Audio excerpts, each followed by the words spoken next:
Dá mesmo para dividir as férias em 3 períodos? Vem descobrir!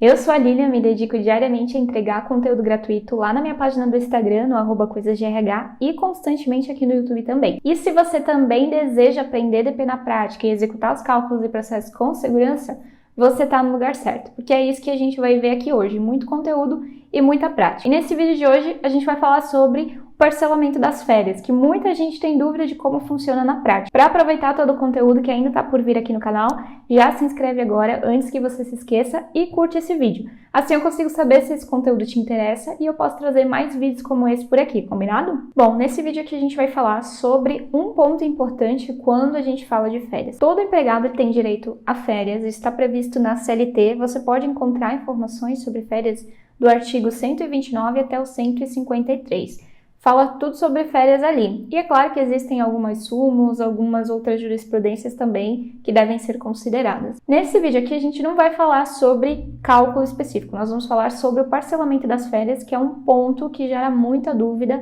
mesmo que isso não seja tão recente assim, e aí a gente vai esclarecer aqui hoje. As férias são um processo que você vai encontrar em qualquer empresa que você vier trabalhar quando se trata de departamento pessoal. Ele faz parte do processo aí da base do DP, né, dos processos que eu chamo de base do DP, que são justamente esses que você vai ter que aprender a fazer para poder fazer em qualquer empresa, independente de sistema, independente de tipo de empresa e tudo mais. Você aprendendo uma vez da maneira correta, você consegue replicar esse conhecimento em qualquer empresa que você for a trabalhar, porque a gente tem que fazer de acordo com o que diz a lei. E as férias é um desses processos, assim como admissão, rescisão, folha de pagamento e muito mais que eu não vou entrar no detalhe aqui hoje. Por que a gente precisa saber como é que funciona o parcelamento de férias na prática? Porque isso vai acontecer em algum momento alguém vir questionar você se pode tirar férias de determinado jeito, o que não pode, se pode fazer dessa forma, não pode. E se você não souber, não ter segurança para responder isso, você vai passar vergonha. Então a gente precisa entender o que diz a legislação e como fazer isso na prática. Vou dar um exemplo de uma situação que aconteceu. Tive um cliente que queria fazer um recibo de férias de 2 dias. Então assim, ele queria dar 2 dias de férias para o empregado e queria que isso fosse descontado, né, lá do recibo de férias fosse gerado. Porém, como eu conhecia a legislação, entendia o que pode e o que não pode, eu orientei esse cliente, expliquei para ele que não tinha como fazer um recibo de apenas 2 dias. Você já vai entender daqui a pouquinho, quando a gente partir para a prática, o porquê disso. Então pensa, se eu não soubesse, talvez eu ia falar para o cliente que eu conseguia fazer, ia chegar lá no sistema, ia dar erro, porque os próprios sistemas não conseguem fazer, né? Você tem que fazer toda uma manipulação se quiser fazer algo fora da lei, e o sistema já ia acusar que não seria possível emitir um recibo dessa forma, e aí ia ter que voltar atrás e falar para o cliente que não dava, ou que, enfim, sei lá como é que eu ia resolver isso, mas provavelmente seria dessa forma, né? Eu ia falar para o cliente que não tinha como, mas eu já tinha falado que dava, e aí pensa, ia gerar uma insegurança tanto em mim quanto no cliente, porque ele não ia saber, né, se estava certo ou não. Então, por que você tem que saber, né? Para você tirar dúvida principalmente do cliente, quando trabalha com contabilidade, às vezes de um gestor dentro da empresa e até do próprio empregado, né, que às vezes quer parcelar as férias dele e não sabe como que pode fazer, quais dias ele precisa para se organizar. Esse é um tipo de assunto que a gente vê na prática a importância de não saber só fazer os cálculos. É o que eu sempre digo para as minhas alunas e também para quem me acompanha lá no Instagram. Ser um bom profissional de DP, ser uma profissional segura, não é só saber fazer os cálculos. Você tem que entender de embasamento legal, tem que entender de legislação e tem que também saber explicar para o cliente. E é claro, dominar os cálculos, saber fazer na mão para poder conferir se o sistema está fazendo aquilo certo ou não. Mas não é só isso. Muita gente acha que só sabendo fazer o cálculo já resolve todos os problemas da vida. E não é assim. Você pode ir lá no sistema e colocar o sistema para calcular umas férias, por exemplo, mas se não souber o porquê que está calculando daquela maneira, o que você tem que informar, quais dias informar, qual período, o que pode e o que não pode, você vai ficar insegura da mesma forma, mesmo que se souber fazer o cálculo. E saber fazer na mão é diferente de ir lá no sistema e fazer esse processo. Por isso que eu bato tanto nessa tecla por aqui e também com as minhas alunas. E esse cliente ali, isso faz um tempo já que aconteceu, né? E ele queria me pegar no pulo, porque a gente tinha comunicado sobre a mudança que tinha acontecido com a reforma trabalhista, na época era recente, isso foi em 2017, e aí eu tava com isso fresca, eu já sabia o que podia e o que não podia, e ele queria me pegar no pulo, mas a sorte que eu estava atualizada, porque isso era recente e eu consegui responder e orientar da maneira correta. Estar atualizada no DP é um requisito básico, né? Se você quer ser uma profissional segura na área. Por isso, sempre buscar o conhecimento correto e atualizada. Se você estiver atualizada, com certeza você vai estar segura para executar o processo em qualquer lugar. Isso vai trazer inúmeros benefícios, como conhecer a legislação e dominar ela, tirar dúvida dos empregados, dos empregadores e clientes, como eu já falei, minimizar erros na folha referente férias do empregado e evitar multas. Então é muito importante conhecer isso. Vamos ver na prática então como isso funciona? Acompanhe comigo aqui na tela para você conseguir fixar. A primeira coisa que a gente precisa saber é que, a partir da reforma trabalhista, ela trouxe uma alteração nas férias, podendo ser parcelada em até 3 períodos. Porém, esses 3 períodos, eles têm pontos que a gente precisa observar. Não é qualquer tipo de 3 períodos, que é o que esse cliente tentou fazer e eu vou explicar para você aqui agora. Então, por exemplo, ele pode ser em até 3 períodos. Importante saber que, desde que o empregado concorde com isso, em fracionar suas férias em 3 períodos, geralmente isso é bem tranquilo, né? O gestor e o empregado ali conseguem alinhar, mas o empregado precisa concordar nesse caso, tá? E aí, existem os pontos principais a observar. Um desses períodos, ele não pode ser inferior a 14 dias. Vou anotar aqui, não pode ser inferior a 14 dias. E os demais a 5 dias. Aqui a gente já responde a situação lá do cliente. Ele queria gerar um recibo de 2 dias. E não pode, porque a legislação não permite que sejam gerados recibos de férias inferiores a 5 dias.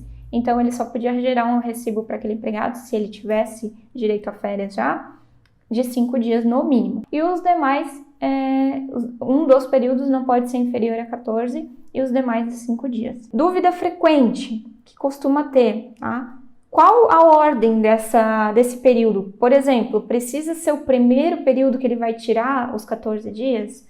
Não, a legislação não prevê ordem, tá? Então, ele pode tirar em 3 períodos e o último período ser de 14, 15 dias. Não tem problema. Então, não existe uma ordem para ser esse período de, no mínimo, 14 dias. Ele só precisa existir. Vou colocar aqui, não existe ordem para retirada. A gente sempre tem que se atentar, porque isso pode cair num teste prático, tá? Eu já faço, de vez em quando, lá no Insta, quiz com essas dúvidas, né? Marque aqui qual o período de férias que está incorreto. E muita gente não lembra ou talvez não conhece desse detalhe dos períodos do mínimo de 14 dias e acaba assinalando as alternativas erradas. Um exemplo que eu coloco que é muito comum é 10 mais 10 mais 10. Aqui, se você domina e se você entende de legislação, já conhece essa legislação que eu estou ensinando aqui hoje, já vai ver de cara que está errado, porque um desses períodos tinha que ser de pelo menos 14 dias, mas as pessoas só se atentam aos 5 dias. E aí tá certo, porque ele vai tirar 10. Só que nesse caso aqui, não está cumprindo esse requisito de um dos períodos ser de pelo menos 14 dias, então é errado. Você sempre tem que observar isso. Exemplos que podem ser, vamos colocar aqui, vai ter um período de 14 dias de férias, considerando o empregado que tenha período de férias vencido, já 30 dias, tá? Então, ele vai ter um período de 14, depois ele vai ter um período de 10, vai dar 24, e depois ele vai ter um período de 6. Nesse caso aqui, tá ok, ele pode tirar dessa maneira. Lembrando que não tem uma ordem para tirar, poderia ser primeiro 6, depois 10, depois 14, ou 6, 14, depois 10, então, desde que se respeite o mínimo ali de 14 dias e 5 dias, não tem estresse, tá? Dúvida muito comum. Lilian, pode ser parcelado só em 2 períodos? Pode, tá? A legislação permite. Ela flexibilizou, né? A reforma trabalhista flexibilizou em até 3 períodos. Porém, se a empresa tiver prática ou o próprio empregado quiser só em 2 períodos, não tem problema, tá? Então, o que é comum é fazer 15 mais 15 ou 20 mais 10, depende, né, da organização de cada um, né? Porque realmente, se a gente for olhar, 5 dias de férias é tão pouquinho, né? Passa tão rápido. Então, a maioria prefere, né, fazer dessa forma. Mas, às vezes, você precisa, por exemplo, fazer uma viagem rápida no meio da semana. Algo do tipo, né? Vai fazer um procedimento, alguma coisa simples. E aí, a empresa concede ali esses 5 dias de férias, fica tudo certo. Se você precisar em algum momento desse artigo, dessa legislação, eu vou mostrar aqui para você na tela agora. Isso consta no artigo 134 lá da CLT. Esse artigo foi alterado com a reforma trabalhista, que é essa lei aqui, Lei 13.467. Então, no artigo 134 está dizendo, ó, que desde que haja concordância do empregado, as férias poderão ser usufruídas em até 3 períodos, sendo um deles não poderá ser inferior a 14 dias e os demais não poderão ser inferiores a 5 dias corridos cada um. Tá? Então, essa informação está aqui no artigo 134 da CLT. Vou colocar aqui para você mais alguns exemplos de como não poderia. Poderia ser, né, 10 mais 15 dá 25 mais 5, 14 mais 6 dá 20 mais 10, 20 mais 5 mais 5 também poderia ser, né? Porque tá dentro ali. Então, são exemplos. Não pode, né? 10 mais 10 mais 10, 2 mais 15 mais, que dá 17, mais ali o restante que falta, então não pode, porque não tá cumprindo. Não pode ser 3 mais alguma coisa, não pode ser 4 mais alguma coisa. Sempre tem que ser os 5, né? No mínimo. E o 14 também, um período de 14, que dá 19, e aí mais um período de 11 dias. Então, são exemplos aí de como você pode fazer, né? Se você se atentar a essa regra ali do mínimo que tem que ser cada período, não tem erro, você vai conseguir encaixar independente de como for. Embora esse é um ponto que não seja mais tão recente assim, já mudou lá em 2017, a gente tá em 2022, quando eu tô gravando esse vídeo, e ainda gera muita dúvida, né? Muita gente, seja por não estar na área, ou por nunca ter pego um caso assim, ou até mesmo tá na área, mas fica na dúvida se pode ou não tá atualizado, fica com essa dúvida com relação aos períodos e vai dar aquele medo na hora ali de orientar o empregado, orientar o gestor ou o cliente. Esse é apenas um dos pontos aí que a gente tem sobre férias. Então, agora eu quero pedir a sua interação aqui. Se você quer aprender mais alguma coisa sobre férias, se você ficou com alguma dúvida, utilize o caminho aqui embaixo desse vídeo, que é o campo de comentários, e aí você coloca aqui. O que mais você quer aprender sobre férias? Quer aprender a calcular? Quer aprender sobre férias coletivas? Quer aprender sobre o abono pecuniário? O que você quer aprender? Comenta aqui abaixo que a gente vai observar e transformar isso num conteúdo, tá bom? Um DP que não entende as regras básicas do processo de férias, que é um dos processos aí da base do DP, é a mesma coisa que um dentista não saber arrancar um dente. Soa até estranho, né? Porque a gente confia que o profissional estudou e se formou para isso. E é uma coisa que vai ter no trabalho dele. É a mesma coisa a gente no DP com as férias. Em qualquer lugar vai ter férias, então a gente precisa saber. Embora essa informação sobre o parcelamento seja simples, muita gente tem essa dúvida e fica insegura na hora de executar, porque simplesmente não entende a lei ou desconhece. E por isso que é tão importante o profissional de DP sempre se manter atualizado e questionar tudo o que acontece, buscar entender as mudanças e o que traz a lei. Já estamos chegando ao fim desse vídeo de hoje e eu quero saber se esse conteúdo te ajudou ou se você ficou com alguma dúvida ou ainda se tem algum outro conteúdo que você quer ver por aqui. Então deixa o seu comentário aqui abaixo do vídeo, que esse é seu espaço aí para se comunicar comigo. Eu tô sempre por aqui vendo tudo o que é comentado. De verdade, eu espero que esse vídeo de hoje tenha feito sentido para você e que eu tenha cumprido a minha meta de te ensinar a executar na prática e com segurança mais esse ponto aí desse processo do DP. Se você gostou do vídeo, não esquece de deixar o seu like, tá bom? Um beijo e até o próximo vídeo.